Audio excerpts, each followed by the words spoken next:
శ్రీ గురుభ్యో నమ. వ్యాస విరచిత శ్రీమద్భాగవతంలో దశమ స్కందంలో నేడు మనం 32వ అధ్యాయం ప్రారంభించుకుంటున్నాం. గత వారం మనం గత పాఠంలో 31వ అధ్యాయం గోపికా గీతలు పూర్తి చేసుకున్నాం. ఆ శ్లోకాలు చదివే విధానము, ఆ శ్లోకాలలో ఉన్నటువంటి అంతరార్థాలు కూడా ప్రతి పదానికి మనం చెప్పుకోవడం జరిగింది.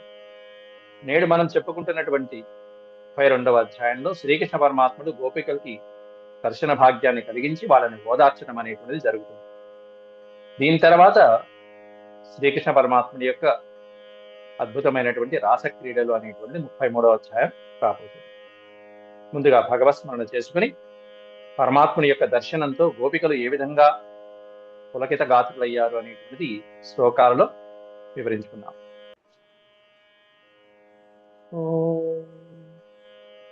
శుక్లాంబరధరం విష్ణుం శశివర్ణం చతుర్భుజం ప్రసన్నవదనం ధ్యాయేత్ సర్వవిఘ్నోపశాంతయే వ్యాసం వసిష్ఠనప్తారం శక్తేః పౌత్రమకల్మషం పరాశరాత్మజం వందే సుఖతాతం తపోనిధిం వ్యాసాయ విష్ణురూపాయ వ్యాసరూపాయ విష్ణవే నమో వై బ్రహ్మనిధయే వాసిష్ఠాయ నమో నమః.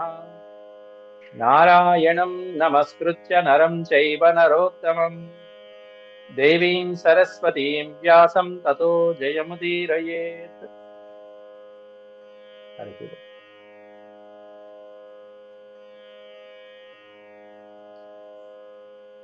32వ అధ్యాయం దశమ స్కందం.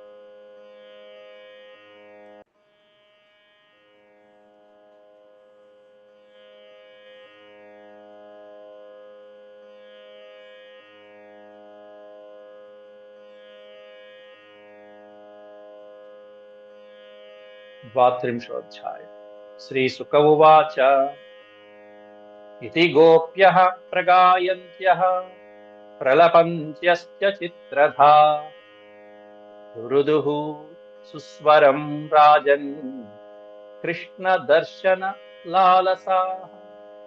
ఇతి గోప్యః ప్రగాయంత్యః ప్రలపంత్యశ్చ చిత్రధా రుదుః సుస్వరం రాజన్ కృష్ణ దర్శన లాలసాః. శ్రీకృష్ణ పరమాత్ముని దర్శించాలనేటువంటి కుతూహలంతో ఉవ్విళ్ళూరుతున్నటువంటి గోపికలందరూ కూడా ఇది గోప్యః, ఈ విధంగా, ఇది అంటే పైన చెప్పినటువంటి విధంగా 31వ అధ్యాయంలో ఏ విధంగా గోపికా గీతలు మనం చెప్పుకున్నామో ఆ విధంగా గోపికలందరూ కూడా ప్రగాయంత్యః, గాయంతి అంటే గానం చేయడం, ప్రగాయంతి చక్కగా సుందరంగా బిగ్గరగా స్వామివారిని కీర్తిస్తూ ఆలాపిస్తూ స్వామివారి గురించే పాడుతూ ప్రలపంత్యశ్చ ఆయన్నే ధ్యానం చేసుకుంటూ ఆయన కోసమని చెప్పేసి బహువిధాలుగా అనేక రకాలుగా రుదుః సుస్వరం రాజన్, ఇక బాధపడుతూ అనేక రకాలుగా కీర్తించినప్పటికీ కూడా బాధలు స్వామి ఇంకా కరుణించలేదే అని చెప్పి పాపం కరుణాపూరితమైనటువంటి స్వరంతో రుదుః కన్నీటి పర్యంతం అవటం ప్రారంభించారు, ఏడవటం ప్రారంభించారు.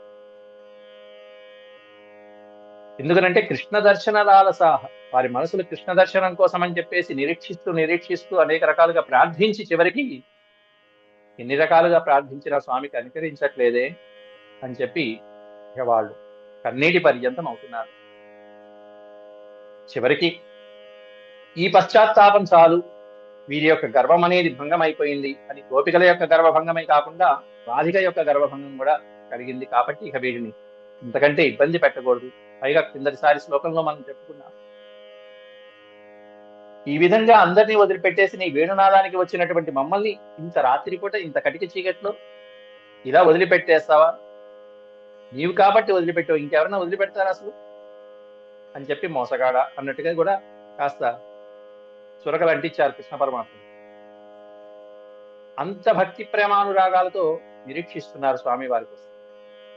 కాబట్టి ఆ స్వామిలో ఐక్యమైపోవడానికి సిద్ధమైనటువంటి గోపికలకి శ్రీకృష్ణ పరమాత్ముడు దర్శనమిస్తున్నాడు 2వ శ్లోకంలో. ఎలా? తాసామావిరభూత్ శౌరిః స్మయమాన ముఖాంబుజః పీతాంబరధర స్రగ్వీ సాక్షాన్ మన్మథ మన్మథ తాసామావిరభూత్ శౌరి. సూరసేన మహారాజు వంశంలో వాడు శౌరి. స్మయమాన ముఖాంబుజ. స్మయమాన ముఖం. ముఖము అంటే నోరు అని ఒక అర్థము. ప్రధానంగా సంస్కృతంలో ముఖము అంటే పద్మం, నోటికి ముఖం అని అర్థం. ముఖాంబుజ పద్మము వంటి అని అర్థం. ఎర్రగా ఉన్నటువంటి పెదాలతో ఉన్నటువంటి వాడు, అందులో ఆయనే కమలపత్రాక్షుడు. స్మయమాన ముఖం, చిరునవ్వు చిందించేటువంటి అందమైనటువంటి ముఖారవిందంతో తాసాం ఆవిరభూత్, అక్కడే వాళ్ళ ఎదురుకుండా ప్రత్యక్షమయ్యాడు. ఎలా అదృశ్యమయ్యాడో అదే విధంగా ప్రత్యక్షమయ్యాడు. అలా చిటుక్కున వాళ్ళందరి మధ్యలో అలా వెళ్ళిపోయాడు.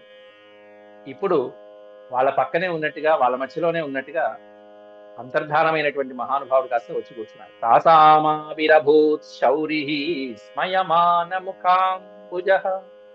ఎట్లా? పీతాంబరధర. పీత అంబరధర, పచ్చని పట్టు వస్త్రము ధరించినటువంటి వాడు. అట్లాంటి శ్రీమన్నారాయణుడు. పీతాంబరుడికి శ్రీమన్నారాయణుడికి పీతాంబరధారి అని పేరు. కాబట్టి చక్కటి దరహాసమైనటువంటి శోభలతో, ఆ ముఖారవిందంతో, పద్మం వంటి ముఖారవిందంతో పీతాంబరధారియే మహాత్ముడు. స్రగ్వీ, చక్కటి వనమాలని ధరించి కంఠంలో వికసిస్తూ ఉన్నటువంటి, అందులో కూడా చక్కటి సుగంధభరితమైనటువంటి మాలని ధరించి ఉన్నాడు. సాక్షాత్ మన్మథ మన్మథ. మన్మధుడికే మన్మధుడా అన్నట్టుగా ఉన్నాడు. స్వయంగా సాక్షాత్ మన్మధుడికే మన్మధుడా అన్నట్టుగా, లేకపోతే మన్మధుడిని కూడా పరవశింపజేసేటువంటి సౌందర్యం కలిగినటువంటి వాడా. అంత అందమైనటువంటి చక్కటి గుణగణాలు. పక్కన 7 సంవత్సరాల వయసులో ఉండేటువంటి ఆ పిల్లవాడు నల్లగా ఉన్నాడు, మేఘం ఛాయ. ఆ కళ్ళు, ఆ బుగ్గలు, చక్కటి ఎర్రగా ఉన్నటువంటి పెదాలు, అరవిందం నాటి ముఖము. ఈ విధంగా ఉన్నటువంటి ఈ బాలుడు మన్మధుడికే మన్మధుడిలాగా ఉన్నాడు. నిజమే కదా? మరి కాముని జయించేశాడు కదా, అది మనం పూర్వ పాఠంలో చెప్పుకున్నాం. కాబట్టి మన్మధుడికే మన్మధుడు అంటే మొనగాడికే మొనగాడు అన్నట్టుగా. అంటే ఆ మన్మధుడిని కూడా జయించినటువంటి వాడు కాబట్టి ఇప్పుడు దిగొచ్చేశాడు. ఇప్పుడు వీళ్ళందరికీ, ఆ మన్మధుడిని జయించినటువంటి వాళ్ళందరికీ కూడా ఇప్పుడు వాళ్ళతో రాసక్రీడ జరపాలి. వాళ్ళు ఇప్పుడు ఐక్యం అయిపోవాలి. అందువల్ల ఎట్లా అంతర్ధానమయ్యాడో అలాగే చిటుక్కున వాళ్ళ మధ్యలో ఆవిర్భవించి తం విలోక్యాగతం ప్రేష్టం ప్రీత్యుత్ఫుల్ల దృశోబల ఉత్థస్తుర్యుగపత్ సర్వాః తన్వాః ప్రాణమివాగతం. ఉత్థస్తుః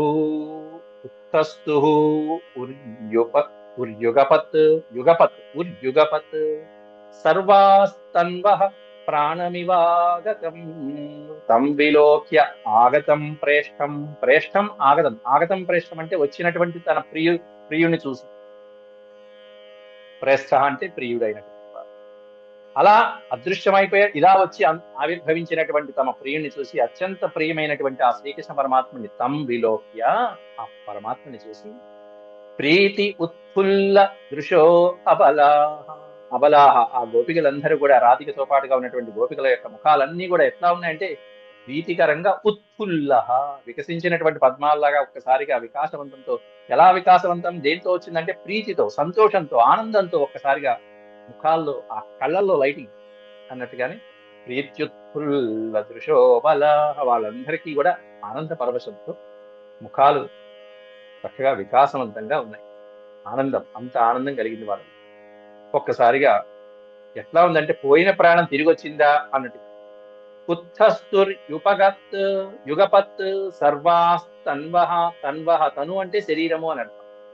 తన్వః అంటే వారి యొక్క శరీరంలో ఉన్నటువంటి ప్రతి అవయవంలోనూ చైతన్యం వచ్చి ఒక్కసారిగా ప్రాణం లేచి వచ్చిందా అన్నట్టు. అంత నిరుత్సాహంగా దిగులుగా పడుతూ కూర్చున్నటువంటి యమునా తీరంలో కూర్చున్నటువంటి వాళ్ళకి ఆ స్వామిని చూడగానే ఆ కళ్ళల్లో చైతన్యం. ఆ తర్వాత స్వామి దగ్గరికి వెళ్ళాలనేటువంటి మనసు ఆరాటం. స్వామిని చూసిన తర్వాత వెంటనే ఆయన చేయి పట్టేసుకోవాలని ఆ చేతుల్లో కదలిక. ఈ విధంగా వాళ్ళ యొక్క తనువులో ఉన్నటువంటి ప్రతి అవయవంలోనూ కూడా ఉత్థస్తు యుగపత్, వెంటనే వాళ్ళకు కలిగినటువంటి ప్రాణం ఇవాగతం. ప్రాణం ఆగతం ఇవ. ప్రాణం లేచొచ్చిందా అన్నట్టుగా ఉంది. వాళ్ళ యొక్క ప్రతి అవయవంలో ఉన్నటువంటి ఆనంద పరవశం అనేటువంటి చైతన్యత్వం అనేటువంటి ప్రతి అవయవంలోనూ అలా కనిపించింది. వాళ్ళలో ఒక్కసారిగా లేచి నిలబడి వెంటనే ఆనందంతో స్వామి వైపే తేరిపారా చూస్తూ కళ్ళప్పగించి చూస్తూ ఇక ఆపుకోలేక పరిగెత్తుకుంటూ వెళ్ళిపోయి వెంటనే ఒక్కొక్కరు ఎలా ఏ విధంగా స్వామికి దగ్గరవుతున్నారు అనేటువంటిది వర్ణిస్తున్నారు 4వ శ్లోకం నుంచి వరుసగా. కాచిత్ కరాంబుజం సౌరేః కాచిత్ కరాంబుజం సౌరేః జగృహే అంజలినా ముదా కాచిద్ దధార తద్బాహుమంసే చందనరూషితం కాచిత్ కరాంబుజం కరా ప్లస్ అంబుజం కరాంబుజం కరములు అంటే చేతులు. ఒక గోపకాంత వెళ్ళింది సంతోషంగా ఆ కృష్ణుడి యొక్క ఆ కమలముల వంటి కరములు కరకమలములు అంటారు వాటిని కరాంబుజం.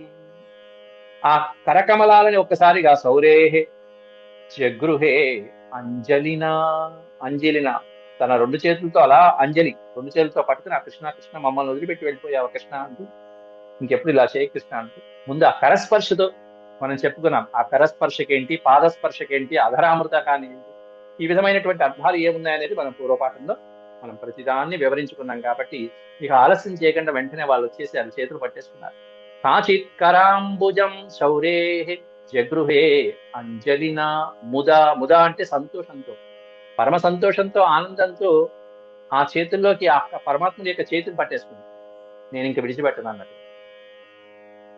కాచిత్ దధార ఇంకొకరు వచ్చారు చక్కగా పెనవేసేసుకున్నారు ఆయన భుజాన్ని వాళ్ళ యొక్క హృదయానికి దగ్గరికి తీసుకుని కాచిత్ దధార తద్బాహు మంసే తత్ బాహు ఆ పరమాత్ముని యొక్క బాహువుని వెంటనే ఇంకో గోపిక వచ్చి ఎట్లాంటి బాహువులు ఆయనవి చందనరూషితం తద్బాహు చందనరూషితం చక్కటి సుగంధ పరిమళాలు వెదజల్లేటువంటి చందనాలతో కూడుకుని ఉన్నటువంటి ఆయన యొక్క బాహువుల్ని ఏవైతే ఉన్నాయో అటువంటి ఆ బాహువుల్ని ఆ ఒక గోపిక దగ్గరికి వచ్చింది.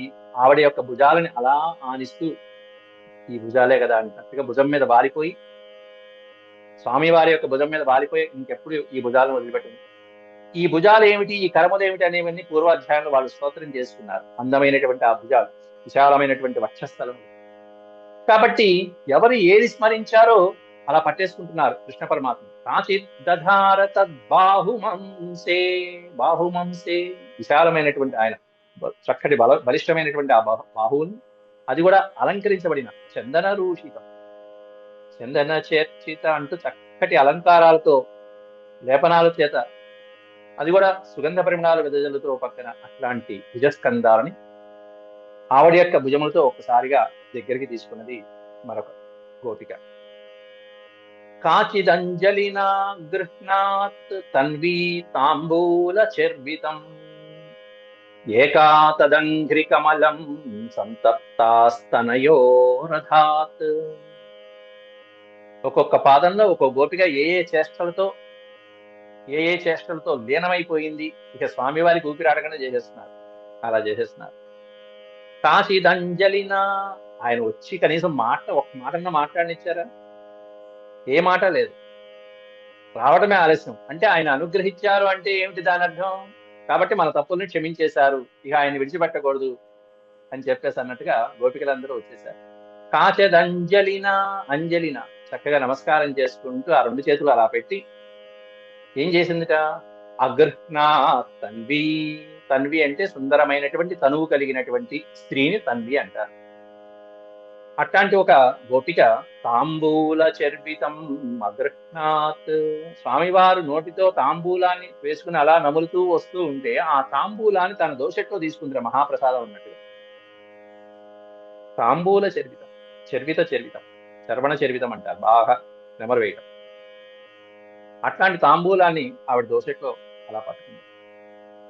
ఏకా ఇంకొక గోపిక ఏం చేసింది అంటే తదంఘ్రి కమలం అంఘ్రి కమలం స్వామివారి యొక్క పాద పద్మాలు కమలం అంఘ్రి కమలం. ఎప్పుడైనా భగవంతుడి యొక్క పాదాలను స్మరించేటప్పుడు పక్కన ఈ పదం దాదాపుగా 99% ఉంటుంది. పాద పద్మాలు అంతే. అంఘ్రి కమలం అంఘ్రి అంటే పాదం. తదంఘ్రి కమలం సంతప్తాస్తనయోరథాత్. సంతప్త అప్పటిదాకా తపించిపోతూ ఉన్నటువంటి స్వామివారి యొక్క చరణ స్పర్శకి వారి యొక్క శరీర భాగాలు ఎక్కడైతే తప్పించిపోతున్నాయో ఆ స్థనముల దగ్గర పెట్టుకుంది ఆ స్వామి వారి యొక్క పాదాలు. 7 అడుగుల పిల్లవాడు ఆ పాదాన్ని పట్టుకుని ఇంకా నేను వదిలిపెట్టను స్వామి, నేను వదిలిపెట్టాను అన్నట్టుగా ఇలా పట్టేసుకున్నాను. ఏకాతదంఘ్రికమలం సంతప్తాస్తనయోరథాత్ అంటే వారి యొక్క తాపాలు తీరటం అంటే వారిలో ఉన్నటువంటి రోగాలు, వారి యొక్క భవబంధాలు అన్నీగా విముక్తి కలుగుతుంది ఆ పాదస్పర్శ. చేతి స్పర్శతోనేమన్నా పాపాలు పోతాయి, అనేకమైనటువంటి పాపాలు. చరణ స్పర్శతోనేమన్నా వారిలో ఉన్నటువంటి దోషాలు, అహంకారాలు ఏవైతే ఉంటాయో అహంకార మమకారాది బంధాలన్నీ తొలగిపోతాయి. అధరామృతంతోనేమన్నా జ్ఞానాదులు మొదలైనటువంటివన్నీ ప్రసాదింపజేసి తర్వాత మోక్ష ప్రాప్తికి దోహదపడుతుంది. ఇవన్నీ కూడా మనం పూర్వ అధ్యాయంలో యోగపరంగా కూడా చూసుకున్నాం. మరొక గోపిక ఏకా భృకటిమాభత్య. ఈ గోపికల్లో మనం చెప్పుకున్నాం, మామూలుగా బృందావనంలో ప్రధానమైనటువంటి గోపికలు ఇటు రాధికాదేవి పక్షాన, అలాగే రాధికాదేవి యొక్క సోదరి ఒక ఆవిడ ఉంది, చంద్రావళి అనేటువంటి ఆవిడ. వీరిద్దరూ ఇరుపక్షాల బాధ్యత వహిస్తూ ఉంటారు మిగతా గోపికలందరికీ కూడా. ఈ ఇరుపక్షాల మధ్యలో పోటీ అప్పుడప్పుడు జరిగిన సందర్భాలు ఉన్నాయి. అయితే ఎక్కడా కూడా వాళ్ళ పేర్లు ఎక్కడా మెన్షన్ చేయలేదు. అది ఎందుకో కూడా మనం చెప్పుకున్నాం. ఎందుకంటే పేర్ల వెనకాల పరిగెత్తే ఇక భగవంతుడి చిక్కడు. అహంకారం అనేటువంటిది, ఈ మమకారాదులు ఎవరికైతే పేర్లు వెనకాల పరిగెత్తామో ఇంక భగవంతుడి చిక్కడు. కాబట్టి అవన్నీ వదిలేసుకున్నటువంటి వాడికి భగవంతుడు చిక్కుతాడు, అహంకారాదులు ఉండకూడదు. అయితే ఈ ఇరుపక్షాల జట్ల మధ్యలో మళ్ళీ ఈ రాధికాదేవి పక్షాన కొంతమంది గోపికలు, ఈవిడ చంద్రావళి పక్కన కొంతమంది గోపికలు ఉంటూ ఉండేవారు.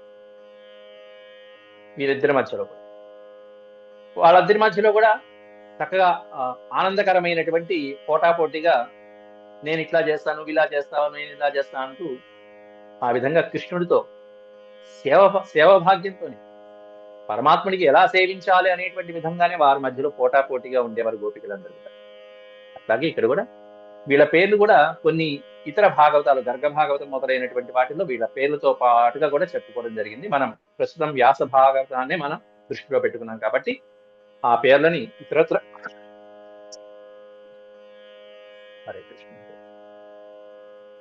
ఏకా భృకుటి మాబధ్య ప్రేమ సంరంభ విహ్వల ఘ్నంతి వైక్షత్కటాక్షేపై సందష్ట దశనచ్చద.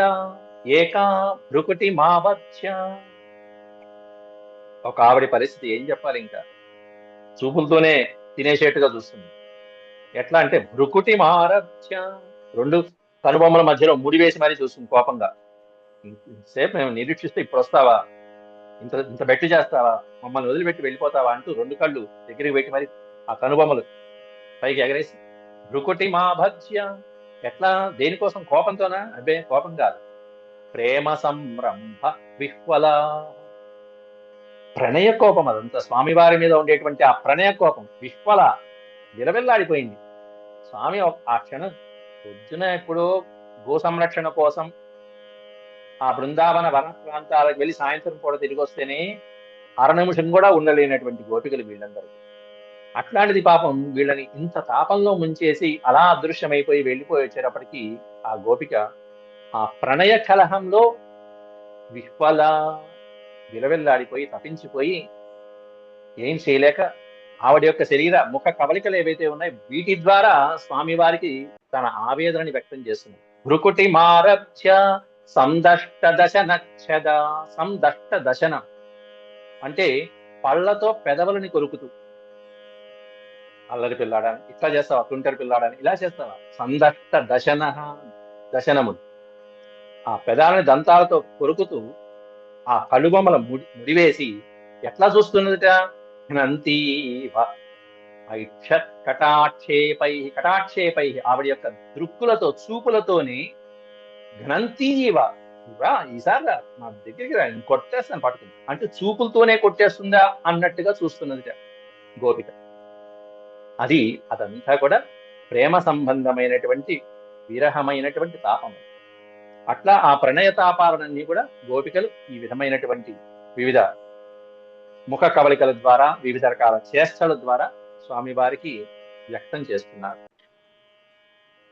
ఇంకొక గోపిక అయితే అపరా నిమిషదృభ్యాం జుషాణా తన్ముఖాంబుజం ఆపీతమపి నాతృప్యత్ సంతస్తరణం యథా సంతః తచ్చరణం యథా ఆపీతమపి ఆపీతం మొత్తం తాగేస్తున్నట్టుగా జుర్రేస్తున్నట్టుగా అపరా అపర అంటే మరొక గోపిక అనిమిషత్ దృగ్భ్యాం దృగ్భ్యాం అంటే నేత్రములతోనే మొత్తం అంతా అంటే చక్కగా చూపులతో తాగేస్తున్నాము అన్నట్టుగా చూపులతో తాగుతారు ఎవరైనా నోటితో తాగుతారు కానీ ఆ విధి ఎట్లాగో చెప్తున్నారు ఇక్కడ అపరా నిమిషదృగ్భ్యాం జుషాణ తన్ముఖాంబుజం తన్ముఖ అంబుజం ముఖాంబుజం ఆపీతమపి నాతృప్యత్ సంతః తచ్చరణం యదా మొట్టమొదట ఇది ఉదాహరణ చెప్పడం జరిగింది ఉపమాలంకారం అంటారు యథా సంతః తచ్చరణం సంతః అనే పదానికి అర్థం సత్పురుషులైనటువంటి వాళ్ళు పండితులైనటువంటి వాళ్ళు భక్తులైనటువంటి వాళ్ళు శ్రీహరి యొక్క పాదపద్మాల యొక్క చరణాల కోసం అని చెప్పేసి ఏ విధంగా అయితే దర్శించడం కోసం తపిస్తూ ఉంటారో దర్శించి కూడా ఏ విధంగా అయితే తృప్తి పొందకుండా ఉంటారు నా అతృప్యత్ తృప్తి కలగదు వాళ్ళకి ఆ వెంకటేశ్వర స్వామి యొక్క పాదపద్మాలు ఆ లైన్ లో నుంచి ఆ ఒక్క 5 సెకండ్లు 10 సెకండ్ల కోసం నుంచుంటాం తృప్తి కలుగుతుందా మనకి ఆ పాదపద్మాలు స్వామి వారి యొక్క ఆకారం చూడంగానే నా అతృప్యత్ అలా భక్తజనులైనటువంటి వాళ్ళు సంతః తచ్చరణం దృష్ట్వా నా అతృప్యతి సత్పురుషులైన వాళ్ళు భక్తులైనటువంటి వాళ్ళు యోగులైనటువంటి వాళ్ళు పరమాత్మ యొక్క చరణాలను చూసి కూడా ఏ విధంగా అయితే తృప్తి చెందకుండా అలా సరిపెట్టుకుంటూ ఉంటారో అట్లా ఒక గోపిక రెప్పవాల్చకుండా చూస్తుంది కాదు అపరా అనిమిష దృగ్భ్యాం నిమిషము అనిమిషం రెప్పవాల్చకుండా అలాగే చూస్తుంది మళ్ళీ రెప్పవాలిస్తే బ్రహ్మదేవుడు ఈ రెప్పవాల్చడం మీద మనం కిందసారి శ్లోకం చెప్పుకున్నాం ఆ మూర్ఖుడైన బ్రహ్మదేవుడు ఈ రెప్పవాల్చడం ఏమిటో పెట్టాడు ఆ క్షణం కూడా స్వామి వారిని చూడలేకపోతున్నాం అని చెప్పి అపరా నిమిష దృగ్భ్యాం రెప్పవాల్చకుండా చూస్తూ ఆ పరమ పురుషుని చూసుకుంటూ ముఖార విందాన్ని అలా చూస్తూ జుషాణ తన్ముఖాంబుజం తన్ముఖం తత్ముఖం తత్ ప్లస్ ముఖం తన్ముఖం తత్ అనే పదం ఎక్కడ వచ్చినా సరే పరమాత్ముడు ఆ పరబ్రహ్మ యొక్క శ్రీకృష్ణ పరమాత్ముడి యొక్క ముఖాంబుజం ఆ ముఖ సరోరుహాన్ని అలా చూసుకుంటూ జుషాణ చూస్తూ ఎలా చూస్తుంది అంటే అలా చూస్తుందండి భయపెట్టేస్తుంది కొట్టేస్తున్నాను కాదు ఆస్వాదిస్తున్నది ఆపీతమపి ఎందుకంటే ఆ ముఖాంబుజంలో ఉన్నటువంటి అమృతాన్ని అలా జుర్రేస్తున్నది తాగేస్తున్నది అంతే ఆపీతమపి ఏదో పాయసం తాగినట్టుగా తాగేస్తుంది అమృతం స్వామివారి ముఖపద్మంలోంచి ఆ కళ్ళల్లోంచి దివ్య నేత్రముల్లోంచి వచ్చేటువంటి జాలువారేటువంటి అమృత రసాన్ని అలా చూపులతోనే తాగేస్తుంది ఇంకో ఆవిడ ఇట్లాగే కూర్చుంది దగ్గరికి వెళ్ళా ఇలా ఒక్కొక్క గోపిక వాళ్ళు ఏ విధంగా భావించారో ఆ విధంగా కొంతమంది దగ్గరికి వెళ్తారు కొంతమంది దూరం నుంచే ఆ సేవ చేసుకుంటూ ఉంటారు స్వామి సేవ భగవంతుడి దగ్గరగా ఉండి అలా వెళ్ళిపోయేటువంటి వాళ్ళు కొంతమంది ఉంటారు కొంతమంది వేరే ప్రాంతాల్లో ఉండి సేవించేటువంటి వాళ్ళు ఉంటారు దూరంగా ఉండి ఇప్పటికీ కూడా ఎన్నో ఊళ్ళ నుంచి ఎన్నో రకాలుగా భగవత్ సేవలు చేస్తూనే ఉన్నారు దగ్గరికి వెళ్ళి చేసేటువంటి భాగ్యము కలుగుతుంది ఒకసారి అట్లా ఆపీతమపి నా తృప్తి అంత ఆ విధంగా కళ్ళతో రెప్పలు వాట్లకుండా స్వామివారి యొక్క అద్భుతమైనటువంటి ముఖారవిందాన్ని రోలుతున్నప్పటికీ కూడా తృప్తి కలిగిందా నా అతృప్యత్ ఏమాత్రము తృప్తి చెందలేదుట ఎవరిలాగంటే సంతః సత్పురుషుల వలె సజ్జనుల వలె అని ఈ ఒక్క పదంలో దాని అర్థం ఏంటంటే గోపికలందరూ ఎవరి అంటే సంతః వాళ్ళందరూ కూడా సంతః అంటే హిందీలో మనకి యోగులు అని అర్థం చక్కటి శుద్ధ సన్యాసులు వాళ్ళందరూ యోగినులు సంతః సత్పురుషులు వాళ్ళందరూ ఆ పదం పెట్టారు అంటేనే దాని అర్థం ఏంటంటే వీళ్ళందరూ ఫ్లాష్ బ్యాక్ లో యోగినులు మహర్షులు ఎంతో యోగ కర్మ ఉపాసన చేస్తే గానీ వాళ్ళకి ఈ భాగ్యం దక్కదు అట్లాంటి వాళ్ళు వీళ్ళందరూ అని అక్కడక్కడ ఆ పదాల్లో మనకి నిరూపిస్తూ ఉంటారు మరొక గోపిక యొక్క పరిస్థితి వర్ణిస్తున్నారు తర్వాత తం కాచిన్ నేత్ర రంధ్రేణ హృది కృత్య నిమీల్య చ దాదాపుగా మనం చేసే ఉపాసన ఈ శ్లోకంలో కనిపిస్తూ ఉంటుంది చాలా మంది తం కాచిన్ నేత్ర రంధ్రేణ హృది కృత్య నిమీల్య చ స్వామిని చూడంగానే ఒక్కసారి ఎట్లా చూస్తాం మనం ఈ నేత్ర రంధ్రాల ద్వారా స్వామివారిని ఆపాదమస్తకము చూసి ఒక్కసారి కళ్ళు మూసుకుని హృదయంలో నిక్షిప్తం చేసుకుని హృదీకృత్య అంటే ఆ హృదయ కుహరమునందు స్వామివారిని అట్టి పెట్టుకుని ఆ ఆపాదమస్తకం చూసినటువంటి స్వామివారి యొక్క స్వరూపాన్ని హృదయంలో ప్రతిష్ఠించుకొని పులకాంగ్యుప గుహ్యాస్తే అన్నారు అక్కడ. పులకాంగ్యుప గుహ్యాస్తే యోగీవానంద సంప్లుత. పులకాంగ్యు, పులక ప్లస్ అంగి. అంగము అంటే శరీరం, అంగి అంటే సమస్తమైనటువంటి శరీరములు కూడా పులకిత గాత్రులు అయిపోతున్నారు. వాళ్ళు ఒళ్ళు పులకరించిపోవటం అంటారు చూసారా, రోమాలు నిక్కుపడుచుకు రావటం అంటారు. అట్టా పులకిత గాత్రులు అయిపోతున్నారు వాళ్ళందరూ. ఎట్లా అంటే కళ్ళు మూసుకుని హృదయంలో స్వామిని ధ్యానం చేసుకోవటం. వాళ్ళు ఒకసారి చూశారు, చూసిన స్వరూపాన్ని హృదయంలో బంధించేశారు, మళ్ళీ బయటికి పోనివ్వట్ల. కళ్ళు ఎందుకు మూశారు? కళ్ళు తెరిస్తే మళ్ళీ ఆరంధ్రం నుంచి బయటకు వచ్చేస్తారేమో, అందుకని కళ్ళు తెరవకుండా నిమీల్య కళ్ళు మూసేసుకుని హృదయంలో బంధించేసి, హృదయ కుహరంలో బంధించేసి జాగ్రత్తగా పులకాంగ్యు ఉపగుహ్యాస్తే. ఉపగుహ్య అనే పదం అద్భుతమైన పదం. ఉపగుహ్య, ఉప అంటే సమీపంలోనే, ఆ గుహ సమీపంలోనే, ఆ హృదయం సమీపంలోనే వీళ్ళు దగ్గరుండి ఆయన స్వామిని గట్టిగా కౌగిలించేసుకుని పులకిత గాత్రులైపోతున్నారు. చూడండి ఈ ఒక్క భావన. వాళ్ళ దగ్గరికి వెళ్ళారా? స్వామిని స్పృశించారా? లేదే. కొంతమంది ఇప్పటికీ కూడా కొన్ని దేవాలయాల్లోకి వెళ్ళి స్వామివారి యొక్క స్వరూపాన్ని ఆపాదమస్తకం చూసి బయట కూర్చుని చక్కగా ఇలా ధ్యానం చేసుకుని కళ్ళు మూసుకుని స్వామివారిని ఆపాదమస్తకము ఏదైతే స్వామి స్వరూపం, అందమైన స్వరూపం చూశారో ఆ స్వరూపాన్ని భావన చేసుకుంటారు హృదయంలో. ఆ భావన చేసుకుని హృదయంలో బంధించేసుకుని ప్రతిష్ఠ చేసుకుని అప్పుడు మళ్ళీ ప్రయాణం చేస్తారు. పునర్దర్శన ప్రాప్తి రస్తు అనుకుని బయలుదేరతారు. ఇంటికి వెళ్ళిన తర్వాత కొన్ని రోజుల పాటు, కొన్ని నెలల పాటు అలా ఈ సాధన చేశాము అంటే ఇక జీవితాంతము ఆ స్వరూపం మన హృదయంలో ప్రతిష్ఠించబడి ఉంటుంది. ఇక శిల్పాలు చెక్కల్లా అక్కడ ఉన్నటువంటి హృదయం మన హృదయంలో మనం చెక్కేసుకున్నాం. ఎట్లా అంటే ఒకసారి ఈ నేత్రముల ద్వారా ఒక్కసారి దర్శనం చేసుకుని లోపలికి పంపించి ఆ హృదయ కుహరంలో, ఇది యోగ మార్గం అంటే. అందుకే పక్కన వ్యాసుల వారే ఆ పదం ప్రయోగించారు. ఇలాంటి గోపికలు ఎట్లాంటి వాళ్ళంటే యోగి ఆనంద సంప్లుతా, యోగి ఆనంద సంప్లుతా ఇవ అని చెప్పేశారు అక్కడ వాళ్ళే. ఎలా అయ్యా అంటే యోగులైనటువంటి వాళ్ళు పురుషోత్తముడైనటువంటి ఆ పరమాత్ముణ్ణి చూసి ఆనంద పరవశం ఎలా అయితే పొందుతూ ఉంటారో అలా పొందుతున్నారు వీళ్ళందరూ కూడా, గోపకాంతలందరూ. యోగులైనటువంటి వాళ్ళు ఆనంద పరవశులైనట్టుగా గోపకాంతలు అవుతున్నారు అంటే ఈ గోపికలకి ఈ యోగులకి ఏమన్నా తేడా ఉందంటే ఏమీ లేదని చెప్పాలి. యోగి ఆనంద సంప్లుత, ఆనంద సంప్లుత. సంప్లుత అనే పదానికి అర్థం అంటే తడపబడుట అని అర్థం. యోగులైనటువంటి వాళ్ళు పరమాత్ముని మనసులో ధ్యానించుకుని వాళ్ళు ఆనందం చేత ఏ విధంగా అయితే తడపబడుతూ ఉంటారో అలా వారి యొక్క హృదయంలో ఈ గోపకాంతలు స్వామిని నిక్షిప్తం చేసుకుని ఆనంద పులకితలైపోతున్నారట, పులకిత గాత్రులైపోతున్నారట. ఏ విధంగా తడపబడుతున్నారంటే స్వామివారి యొక్క ప్రేమ పాశంతో అలా ప్రేమ బంధంతో అలా తడపబడుతుంది. అమృతం లాంటి చక్కటి స్వామివారి చూపులతో. ఇక్కడ కరస్పర్శ లేదు, చరణస్పర్శ లేదు, అధరామృతం లేదు, కేవలం భావన. ఈ భావన కోసం ఇంత తప్పించిపోయారు. అసలు ఈ వేణుగీతాలు ఇవన్నీ లేకుండా ఇదే ఇంట్లో కూర్చొని ఇట్లా చేసుకోవచ్చుగా. చేసుకున్న వాళ్ళు ఉన్నారు. ఆ చేసుకుని అప్పుడే సద్యోముక్తిని పొందినటువంటి వాళ్ళు కూడా ఉన్నారు. అప్పటికప్పుడే ఈ భావన చేసుకుని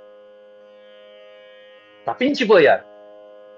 ఇక్కడ వీళ్ళకి స్వామివారి యొక్క దర్శన భాగ్యం కలిగింది, ఎదురుకుండా చూశారు. ఇంకేం కావాలి, స్వామి దర్శనం అయిపోయింది, ఆహా అని చెప్పి హాయిగా. చూడండి ఎక్కడ వాళ్ళలో పోని ఇటువంటి వర్ణన ఎంత బాగుందో చూసారా. వీళ్ళలో ఏమన్నా కామోద్రేకమైందా, పోని మన్మథ భావాలు ఏమన్నా కలిగాయా? ఎంత భక్తిది, అద్భుతమైనటువంటి భక్తి కదండి. కాబట్టి మనం ఈ రాసలీలలో ఉన్నటువంటిదంతా కూడా శృంగారం అనేటువంటి భావించుకోవడం అనేది తప్పు. ఈ విధంగా భావించుకుంటున్నారంటే ఎంత పరమ భక్తులైనటువంటి వాళ్ళకి ఇది సాధ్యమవుతుంది. అంత ఆనంద తృప్తి పడిపోతున్నారు వాళ్ళందరూ కూడా. తర్వాత శ్లోకంలో సర్వాస్తా కేశవాలోక పరమోత్సవ నిర్వృతా జహుర్విరహజం తాపం ప్రాజ్ఞం ప్రాప్య యథా జనాః. సర్వాః తాః సర్వాః, ఆ గోపికలందరూ కూడా కేశవ ఆలోక పరమోత్సవ నిర్వృతాః. కేశవుణ్ణి చూసినటువంటి పరమానంద భరితంలో ఆనంద పరవశులైపోతున్నారు, ఊగిపోతున్నారు. తనువు, దేహము, అలాగే మనస్సు అంతా ఎట్లా ఉందంటే పండగ వాతావరణం లాగా ఉంది వాళ్ళు. అందువల్లనే పరమోత్సవ అనే పదం పెట్టారు. ఉత్సవం కూడా కాదు, పరమోత్సవం లాగా ఉంది వాళ్ళ యొక్క హృదయాలు, అంత పరమానందంగా ఉంది. దేనికంటే కేశవ ఆలోకనం, పరమాత్ముడిని చూశామనేటువంటి భాగ్యాన్ని పురస్కరించుకుని వాళ్ళు పరమోత్సవం చేసుకుని వేడుక చేసుకుంటున్నట్టుగా ఉన్నారు. జహుర్విరహజం తాపం, విరహజం తాపం జహు.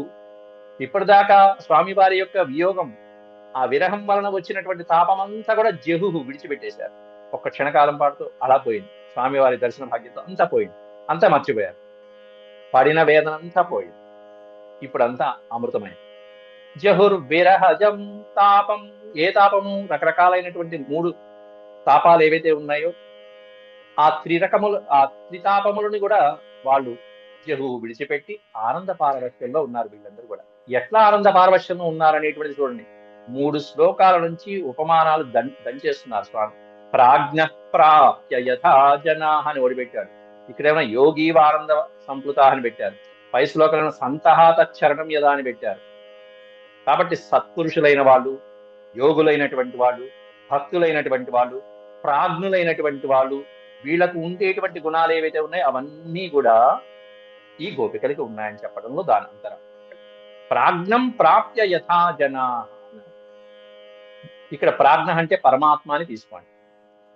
జనులైనటువంటి వాళ్ళు, సామాన్యమైనటువంటి జనులు పరమాత్మని పొందితే, ప్రాప్య పొందినప్పుడు ఏ విధమైన ఆనందం పొందుతారో అటువంటి ఆనందాన్ని పొందుతున్నారు వీళ్ళందరూ కూడా అనే ఒక అర్థం. ఇక్కడ జనాహ అంటే సామాన్య జనులు అనుకోకల్లా.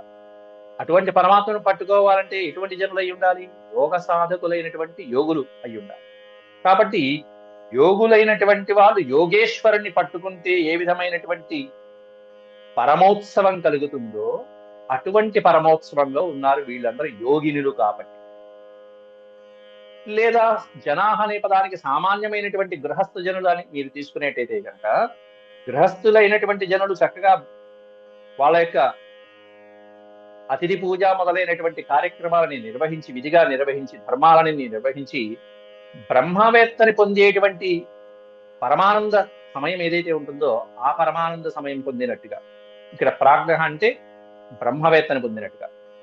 ఎవరు? గృహస్థులైనటువంటి వాళ్ళు. వాళ్ళ యొక్క సత్కర్మలన్నీ కూడా విధిగా చేసినటువంటి వాళ్ళు బ్రహ్మవేత్తలు, పరబ్రహ్మని లేకపోతే బ్రహ్మ పదవిని పొందడానికి అవకాశం ఉంటుంది.